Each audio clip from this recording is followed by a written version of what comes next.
We now know the release date for Dragonflight. Earlier today, Blizzard put out an announcement along with some really interesting information. So the actual release date is November 28th, and while it's great that we officially get the announcement, it's everything else that we find out that's got me excited. So November 28th is a Monday for us in the US, so that means 3 p.m. Pacific time and 6 p.m. Eastern. And to me, a late November release date is the perfect time for the expansion to go live, because for us Americans, Thanksgiving is November 24th. So that gives them 4 days after the holiday for people to get back to the office and just with their family, and then they can come back to the office after the New Year's and prepare for the release of the first raid. And that also gives them a little bit of time to collect data and get some last minute fixes for the raid, and also fine tuning, buffs, nerfs for the classes and things like that. The Winds of Wisdom buff makes a return. Beginning the week of October the 4th, all players who are level 10 through 59 will receive a buff called Winds of Wisdom, which is going to give you a flat 50% experience gain. However, the buff isn't going to be around forever, so make sure you guys take this opportunity to level up any kind of characters you want to get ready for the expansion, because the buff is going to be gone once the pre-patch goes live.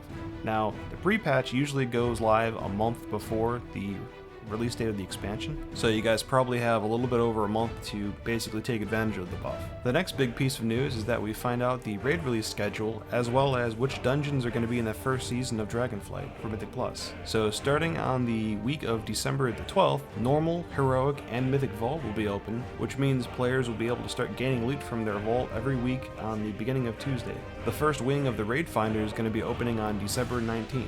And the second wing is going to be open on January 2nd, and then the third and final wing is going to be opening on January 16th, with no mention of normal, heroic, or mythic difficulty of the raid being unlocked.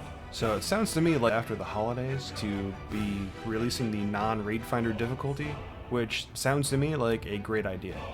For one, it gives Blizzard time to spend with their families, like I said earlier, over the holidays, and it gives them plenty of time to kind of just sit back and just let the floodgates roll, kind of the servers slow down a little bit because that initial rush of everyone jumping on and playing again, so gives them a chance to have the servers kind of stabilize. And as I mentioned earlier, basically lets them kind of do any kind of last minute bugs or hotfixes for the raid and also the classes. We also find out that the cross-faction Mythic Hall of Fame requirements is going to be open from day one with Mythic.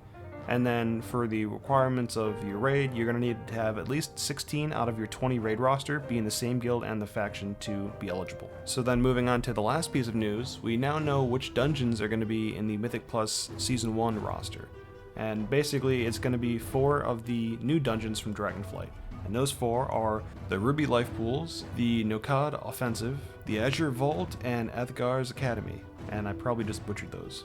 So those 4 out of the 8 dungeons are from Dragonflight, so that's only going to make up half of the pool for this season. So the other 4 is 2 of them will be from Legion, and those 2 are the Halls of Valor and the Court of Stars. And then the other 2 are Shadowmoon Burial Grounds from Warlords of Draenor and the Temple of the Jade Serpent from Mists of Pandaria. So I'm excited but also kind of bummed because I personally hate Shadowmoon Burial Grounds. But I also really enjoyed Halls of Valor, and I think Court of Stars is probably my favorite dungeon from Warlords of Draenor, so it's going to be interesting to see them again. As for Temple of the Jade Serpent, I really don't have a take on it, other than I like the fact that it's a really short dungeon.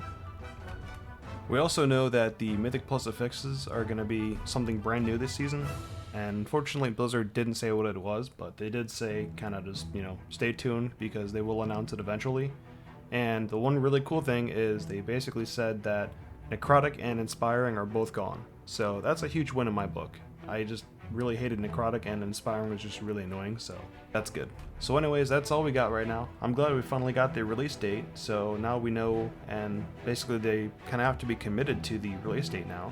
And I think the fact that we're this close to the release, I don't think they're going to be delaying it at all. I think if they were going to delay it, this probably would have been the announcement for the delay.